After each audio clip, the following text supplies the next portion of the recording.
Hello back and welcome to part 2 of building the favorite meals section. Let's go straight back into brackets. So let's continue formatting this section.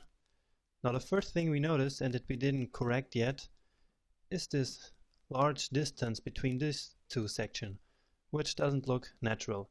And that's because this section, like the other section as well, has a big padding, which goes like until here. We actually don't want this section to have padding because it's a different section. It doesn't have a title and everything, so we don't want this section to have a padding like that. So let's quickly correct that. So this section is called section, I honestly don't remember, meals, of course. So section meals, I will say padding 0, and that should solve the problem. Yeah, so this looks much better. And next we will do that animation I was telling you about. Now what this animation is all about is that when we hover one of the images, the image kind of zooms out and also gets lighter. So we want to make the image dark and zoom in so that when we hover the image can zoom out and get brighter. Once I see this, you will get the idea. So we can use a powerful CSS3 property, which is transform. We actually already used that before, and now we're going to use it again. So in this case, we will scale the image. In fact, all of the images. We will scale them to like 1/15. And this means that the image will be, instead of 100%, it will be 115% big. So let's see this in practice. So these images have grown. They are bigger than they are supposed to be, and you see they even go out of the browser width. It's even bigger than the browser now, and we will fix that in a moment, because we don't want these images to be bigger than their container, which is meal photo. So right now the image kind of overflows its container. So what can we do about this? There's a nice little property called overflow, and when we set it to hidden, then that overflow will not be visible, and we just see the part of the image which is still inside of the container. So let's see. Alright, so this is exactly what we want. And now what we want is to change that transform property when we hover the image, right? So let's do exactly that. And maybe you already see where this is going. So what I'm doing now is meal photo image, and now we can also use this hover state for everything. This doesn't work only for links, even if we only use it for links until now, but it works really with every element. And so what do we want to happen? We want this transform to go back to normal, right? So we scale it to 1. Let's see if this works and if you get the idea. So this is what happens. Don't worry, we will put an animation there in a moment, but this is what happens. And you see there was actually like a white little line down there, and I actually can't tell you why that happens, but I know a good solution to that. So instead of scaling it until 1, I'm just going to scale it to 1.03.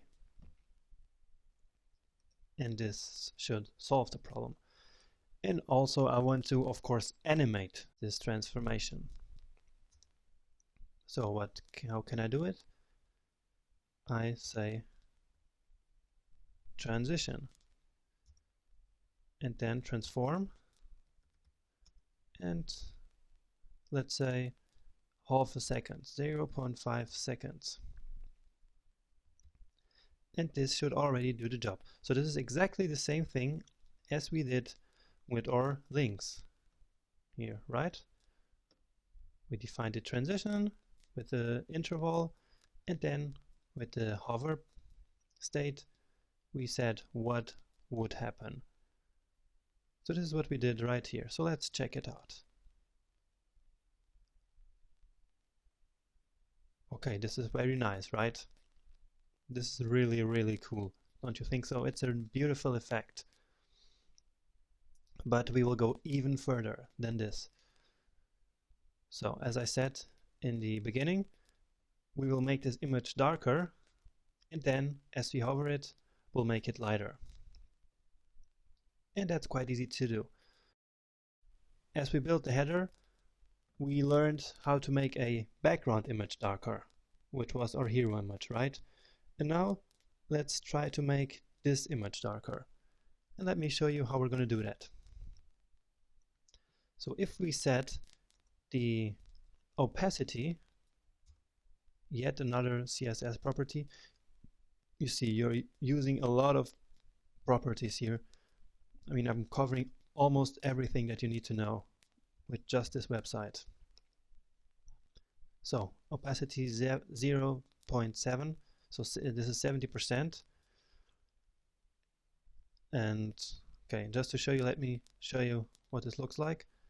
So this is kind of white now, and it's white because its background is white. So if we want to make this darker, we just put the background of this image to black, 0, 0, 0. So behind that image we now have a black container. And since this image is now opaque, it will get darker. Very well. This looks really great, right? And now we just have to animate the opacity here. So when we hover, we also want the opacity to change back to 1, which is 100%. And in order to animate it, we put it right here. So opacity 0.5 seconds. And now we should see both of the things animated. And here we go. Wow, this is really exciting, right? This looks so great. Let's see how simple this was. So I think the section is also done here. Another thing that I noticed when I was revisiting this section here was that we maybe need some space between this paragraph here and these columns. So what I'm going to do is to add some bottom margin to this paragraph. So it's, if you remember, it's the long copy class, and I will again make a little section here for that called futures. All right, because where is it? So it's this class, but I don't want to make a margin to all long copy class element that we will use throughout the website. So again, I'm using the long copy inside of the section futures. So let me just copy this. See, this is a very usual practice. You see section futures and then the long copy which is inside of that, and then we just specify its margin bottom and set it to 40 pixels. And now this looks much better, right?